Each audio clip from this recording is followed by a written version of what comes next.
All right. Well, I am super, super, super excited about today's episode of the Liberation Lounge. This is April Joy. I hope y'all are doing absolutely amazing. Let me get my mic situated here. I'm really excited about today's episode.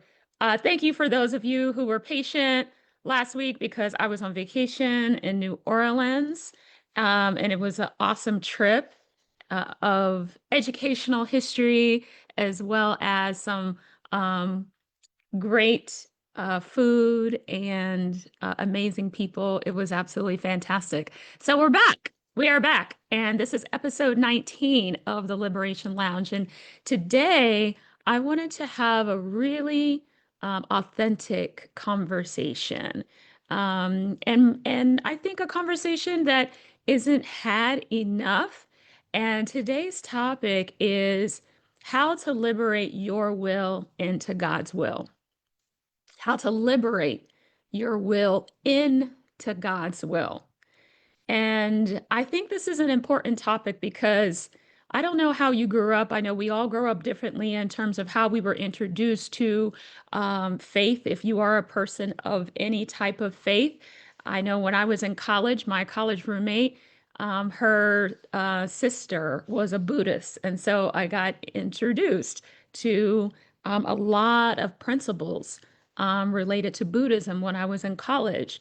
And then I'm very grateful for the spiritual path and the journey that I've been on, which has been very intimate, not in an orthodox or in a organized fashion. And I'm really grateful for that because it has given me the ability to be open and to create new possibilities around what spirituality can really mean for me and my life, right?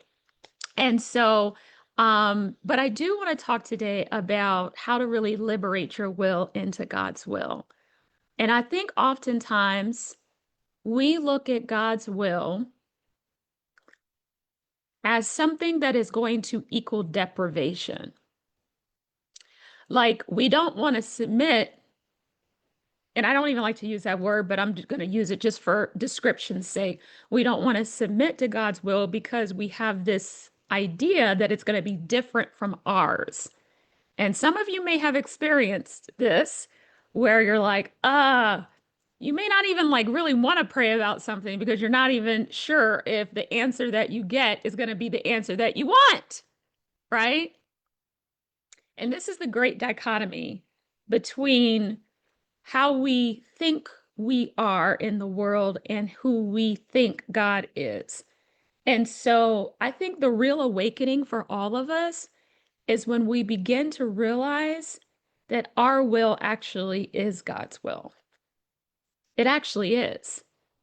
And anything contrary to that is really just a creation of the ego, which the ego can't even really create, but that's basically what it is, right? And so anytime we have any form of fear, hesitation, anxiety, resistance, we're not really in our will and we're not in God's will because ultimately they are one and the same if we focus on unifying those two wills. And so that's what I want to talk to y'all about today. And I'm going to share with you three stories of people who I feel really have done this and have just allowed the realm of possibility to open because they released an attachment that they had to what they thought something was supposed to look like. See, what I've learned over the course of my life is that oftentimes the things that we want or that we think we want, and even sometimes you get what it is that you want, it shows up in a package that looks very different than what you thought it was going to look like. And if we're not careful, we can mistake that package for the thing that doesn't equate to what we wanted. People do this a lot in relationships. They say, well, I asked God for a man that looked like this, and he had a career like this, and he treated me well, and he was God-fearing, and all of these things.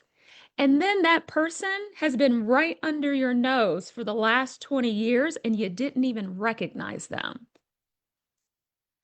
So we have to be conscious of the fact that when we ask for things, the delivery of that thing oftentimes will show up in a package that's very different than how you thought it was going to arrive.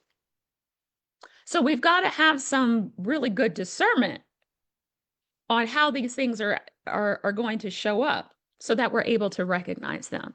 So I'm going to share with you three stories, okay? The first story I'm going to share with you is from my sister. She doesn't know she's my sister, but she is. And it's my sister right here, Melinda French Gates, okay? So many of you would know Melinda French Gates from the Bill and Melinda Gates Foundation, right? Bill Gates, founder of Microsoft, um, Melinda French Gates, who had been his wife for, I don't know, close to 30 years. And she left her marriage around 2023, somewhere around there. And she is doing some phenomenal work, phenomenal work, phenomenal. I posted something about her yesterday. So if you're not following her, you should be. She is a woman to watch. Okay.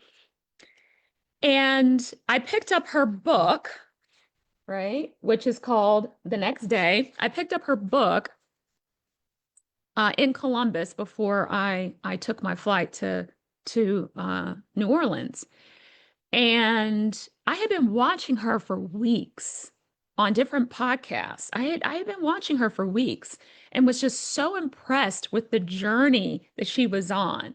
And I could tell that she has really come into her own in this phase of her life.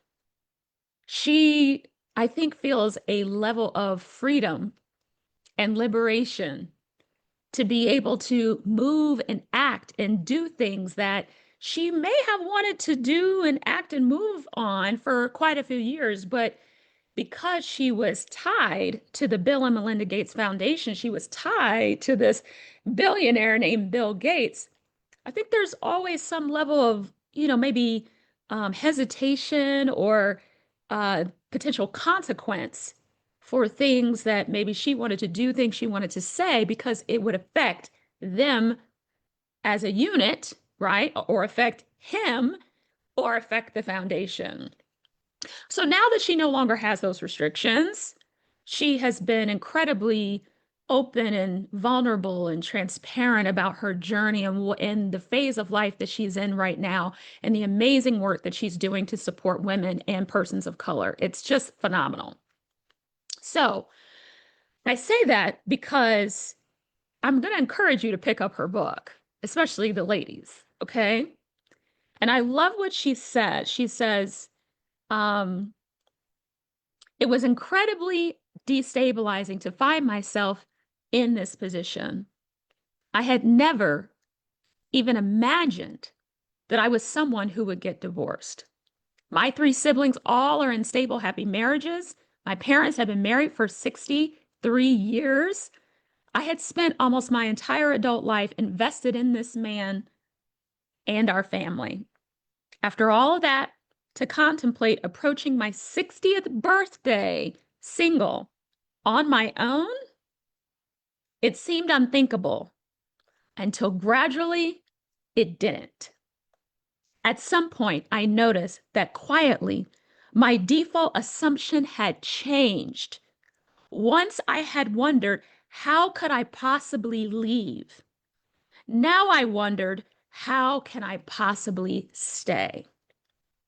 And that is probably my favorite section in the whole book, which is on page 93, because we are often tied to these identities, right? We create these whole personas, these whole identities around our profession or a relationship that we were in, or the family that we came from, or the neighborhood we grew up in, or the college that we went to.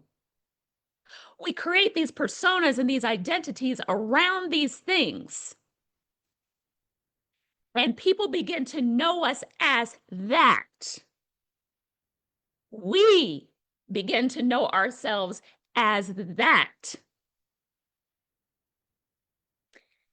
What I love about Melinda French Gates' story is that even though, yes, she was married to a billionaire, yes, she also worked for Microsoft, yes, she was a wife for close to 30 years, yes, she is still a mom of, I believe, three children, I think two girls and a boy.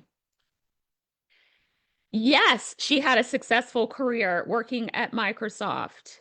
Yes, she has been thoroughly entrenched in philanthropy for decades now. Those are things that she did, but it is not who she is. And I want you to really hear that distinction. Those are things that she did, but it's not necessarily who she is. So I think it's important that depending upon the decisions that you're making right now in your life, in the zigs and the zags, as my good friend Michonne Stiles talked about on the Liberation Lounge a few episodes ago, as your life begins to zig and zag, her life began to zig and zag in ways that she could not have predicted. But I think the beautiful thing that happened with her is that she allowed her will to kind of mold and merge with the will of spirit, with the will of God. And she relinquished control over what identity she had held so true for all of those decades and allowed herself to be reborn. And so many of you are in this phase. I know you are because I get your DMs and I get your comments. Some of you I've never even met. I hadn't met in person. We were connected on social media, and then I meet you out in person, and you say things to me like, gosh, you have been so inspiring to me. Thank you so much for the transparency of your journey. And I'm grateful for that. There's a level of trust that begins to happen when you have a level of spiritual maturity. And you begin to be almost immune to the old identities that you had once held so true for you, that others had held true for you. So that's the story of Melinda French Gates. I'm going to tell you another story. It's a woman by the name of Karen Attiah, Attiah, Karen Attiah.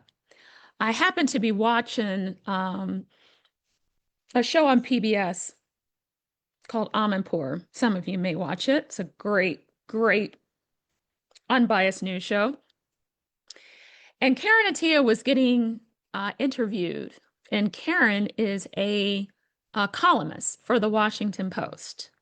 And she was also a graduate, or is a graduate of Columbia University. She got an opportunity to teach a class on race and media at Columbia, which was a phenomenal opportunity for her to be able to give back to these aspiring journalists, perhaps like her, who wanted to really understand the intersections and how media influenced the way we perceive race in this country and across the world. So she taught that course, I believe, for 2 years, 2023, 2024, and then she got notified that her course was going to be canceled for the 2025 school year, and the department in which it was housed was going to be dissolved. She didn't really get a clear explanation as to why, but she could take a pretty good educated guess as to why. And so I'll never forget the words that she said when she was being interviewed on Amanpour. And she said, I felt like I needed to liberate my course. So she created a school called the Resistance University. Resistance University, I believe is what it's called. Yeah, the Resistance University. And she took her course out of Columbia University and put it online and made it open to the general public. The course was already in incredibly high demand at Columbia, and her course, I believe, sold out in 48 hours. She offered it on a sliding scale where you could pay anywhere between $100 and $500, whatever you could afford to take the course. There were some people who paid a higher rate and said, I'm willing to sponsor anyone who can't afford to take the course so that they can take it. That's how important many people felt that this course was for aspiring, probably journalists and others who just wanted to better understand the cross sections between race and media. And so, what has begun to happen in the realms of education, and I believe this is going to continue to happen, is that educators are going to want to liberate their content. They want to liberate their courses and their teaching material. Because unfortunately, we are living in an era right now where that is being, uh, let's just say it's under siege. And the freedom by which to share this knowledge is under attack. So Karen decided to liberate her course. So the way in which we often feel that something should be done, if it can be done that way, that's great. But the human spirit is incredibly ingenious. And so there may be something that you want to do, something that you want to accomplish right now that might look different than how you are going about it. So I want you to remember Karen Attia when it comes to the ideas that you have. And it could be something not even like a business idea. It could be something as simple as you are looking to pay off your credit cards, or you're trying to save for a down payment on a house. The way in which you may be thinking to do that is, oh, okay, I need to get a second job, or I need to, cut back on my spending. Yes, and yes to all of those things, but there could be a unique way in which to go about it that maybe had not originally occurred to you. And that's why I believe it's important that we allow ourselves to be open to possibility in how we align our will into God's will, because often God's will looks a little different than how we think we should be doing something. But if we align those wills to come together, you're always going to get the best results. Always. And it often is going to look very different than what you thought you wanted. The package shows up different. If you're not following the Wall Street Trapper on Instagram, I believe you should. His name is the Wall Street Trapper. And he has what I would call democratized Wall Street. He's made it available to everybody, right? And he speaks in very plain language about how to invest in Wall Street. And I love what he said on one of his podcasts. He said, your best move is not even in God's playbook. Your best move. You could do a triple turn with an ultra slam dunk on what you think is the best move you've got to accomplish a goal, or, fulfill some dream or some achievement. Your best move is not even in God's playbook. Powerful is that. So when I think about Melinda French Gates, she's going along her life, doing amazing work on a global level, being exposed to so many different people and cultures and struggles and triumphs. And I think probably for many years thought this is what my life is going to be until one day it wasn't. Until one day it wasn't.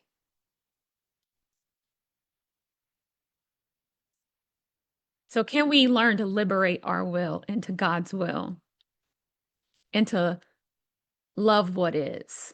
By the way, that's a great book. I'm reading it right now through a recommendation of a girlfriend of mine. Loving What Is by Byron Katie. Bomb. Can we learn to love what is? So Melinda French Gates has done that. Karen Attia did that. I'll tell you another story. This is my third one. Is I have a good friend who was really involved in kind of the political arena for many years, political media, okay? Many years. Became known for that until he realized the toxicity in that industry and said, I want out. So he opted out. Then he started a career in hospitality. And people began to know him as that, right? Went up the ranks in the hospitality hotel industry. People knew him as that. So they knew him as the political media guy. And then he becomes known as the hospitality guy. And then he's like, it just was no longer for me. And so he didn't really know what he wanted to do after that, but he knew it wasn't that. And how many of you have been there in your life where you're like, I don't really know what I want to do or what I'm supposed to be doing, but I know it ain't this. That's where I was, right? I spent all these years working for this direct sales company and it was great until it just wasn't, right? And so that's when you opt out. You clean your hands and you say, it was great while it was until it wasn't. I learned what I needed to learn and now it's time to move on. And so that's what he did. And he took some time off. I don't know, like 3, 6 months, something like that. And he started asking himself some questions. This is a big key here. He started asking himself some questions like, what are the things that I really want to do? And one of his top things was travel. And so he decided to apply for a position in aviation. And he got the position and he is in love. Has saved over $100,000 in flights because you get the flight benefits and you get amazing discounts on hotels and accommodations as well. And so he decided to go into that industry. So he's been talking to me about this for like months. Like, okay, he's been there like a year. So he's been talking about this for a long time, you know?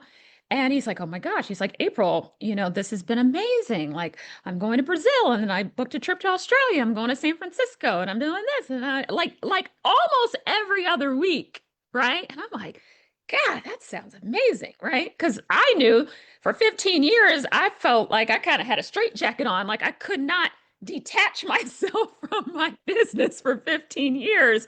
And so once I detached from it, I started feeling that liberation and that freedom of like, oh my gosh, like this is what it can feel like to not be attached to your laptop and your cell phone 24/7.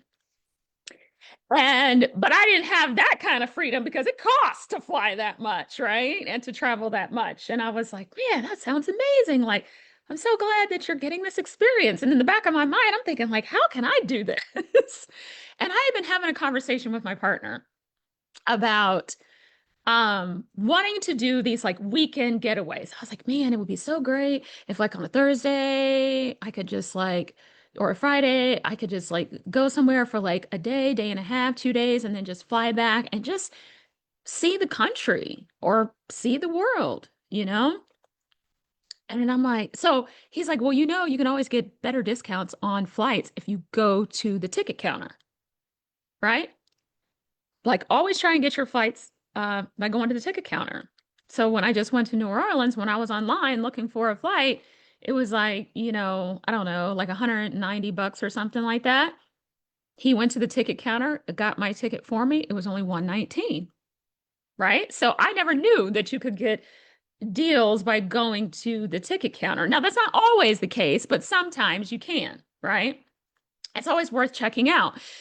And so I remember I had a list of cities that I had written down that I wanted to see if I could get discount tickets, airline tickets. So one day when I had a flight that came in, I said, I'm just gonna get off my flight and go to the Frontier ticket counter, which is like our main discount airline here.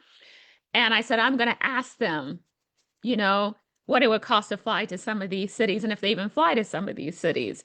And so I'm talking to the Frontier girl at the ticket counter. And I was like, hey, I want you to price out some stuff for me here. And she's like, okay, well, we don't fly there. We don't fly there. We used to fly there, but we don't fly there anymore. So she's going through this list.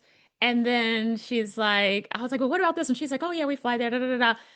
And I was like, that's not that much different than if I bought it online. She's like, sometimes it's better, sometimes it's not, just the way it is. And she's like, how frequently are you looking to do these weekend trips? I'm like, I don't know, once or twice a month. And she's like, oh, honey, you need to work for an airline. You know how we talk about the little whispers? Like a little feather, just a brush across your consciousness. She's like, honey, you need to work for an airline. I was like, I don't have time to do that. I got too many other things going on. I got a lot of stuff. Got a lot of irons in the fire. You know how we say that? I got a lot of irons in the fire. And so I kind of blew it off, right? And then I'm hanging out with my friend again, and he's like, did you ever look at, working for the airline, April? And I was like, no. I was like, it's so funny you said that because I was trying to get some discount tickets to Frontier, and the lady was like, you need to work for an airline if you want to fly that much. Right? And so I was like, no, I was like, I haven't really thought about it. And he was like, oh, and I was like, but it's funny that this lady at Frontier at the ticket counter, she's like, oh, you should consider working for an airline if you're looking to fly that much, right? And you want to fly like not expensive. And so he was like, I've been trying to tell you, April, like all the trips I've been taking, I've saved over $100,000 in the last year. Da, da, da, da, da. And I was like, oh, okay.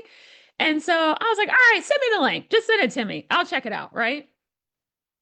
And he sends me the link, no positions. So I was just like, okay, whatever, right? And I keep going on about my business. And then one night I couldn't sleep. It's like 2:30 in the morning. 2:30 in the morning, I get up, couldn't sleep. I had like insomnia. And I was like, oh, okay, well, I'll just do some reading, whatever, until I get tired. And I was like, well, let me go ahead and just hop online and see if that aviation company has any positions. Boom. I hop on. Boom. They had just posted the day before, like all these part-time positions, a couple full-time, da da da da. I was like, all right, I'm just gonna go out and apply just on the fly, like not even really expecting anything. Day later, I get a call. I do a phone interview. She's like, I'm in New Orleans. She's like, I'd love to have you in. Can you come in? I'm like, okay. I'm like, okay, God, let's see what's going on here. And so I go in, I interview. The lady was great. And she's like, I think you'd be great for this. And you've got 25 years of leadership and management experience. I think you'd be great here. And I was like, really? Like, that's what I'm thinking to myself. And I'm like, okay. So then we get done. I get a phone call and she's like, I'd love to make you an offer. And I was like, hmm, remember what I said earlier? The way we think of God's will is often very different from ours. And when we want something, the package in which it shows up often looks different than how we thought, right? I'm over here trying to get discount airline tickets by buying it from the ticket counter when there was something else kind of brewing in the background that I wasn't even paying attention to at all, right? And so I'm having this conversation with another friend of mine, and they're like, this is exactly what you asked for. This is exactly what you asked for. It just came in a package that looks different than you thought. And that's how God works, y'all. So I think it's so important that we align our will with God's will and to not be discriminatory on how it's going to show up. And so give God's will a chance. Just give it a chance. Give it an opportunity to surprise and to delight you in ways that maybe you had never thought before. And a lot of people don't know that you can get flight privileges part-time, okay? For those of you who may be looking to travel more, just FYI, okay? So it's just really, really powerful, right? And I just want to encourage all of us to just realize a couple things as we kind of recap here. Number one, the way you think something is going to show up is often going to look different than how you thought. The packaging is going to look different. Number two, liberate your thinking in how you may perceive an idea and the delivery of that thing. So remember Karen Attia, she had this thought of how she was going to deliver this course through her alma mater, Columbia University. And now she's teaching this course online to the general public that anyone can enroll for. And don't forget my sister, Melinda French Gates, in the amazing work that she is being called to do to support women and persons of color to get into political offices and entrepreneurship and things of that sort. Learning a ton, right? Learning as she goes along. By the way, her company is called Pivotal Ventures for those who want to research that a little bit more. But it's so powerful to see her standing in her full power, liberated and free. And so I just want to encourage all of you to allow God's will to show you possibilities that you could not have imagined on your own. And to be able to recognize it when it shows up, because it's often going to look different and in a different package than how you could have imagined it yourself. So I'm very excited about this journey that God's will has me on. And the most important thing, y'all, if I could leave you with anything, is just begin to learn and understand that if you can align your will with God's will and not be deceived by thinking that God's will is somehow going to deprive you of something that you want, but that it is really going to be the highest good for you, I believe that's when you'll begin to see so much more magic within your life. So with that, this episode is a wrap. I look forward to seeing you guys next Tuesday at 6 p.m. I have a very, very, very good friend of mine, Miss Marian Johnson, who's going to be joining us on the Liberation Lounge next week. It's going to be truly phenomenal. And it's going to be a great conversation, really good conversation. So I look forward to y'all joining us next Tuesday at 6 p.m. Eastern Time. And in the meantime, I love you. I appreciate you. And be liberated in how you live your life and allow God to show you some amazing possibilities. All right? Thanks so much, everybody. Bye for now.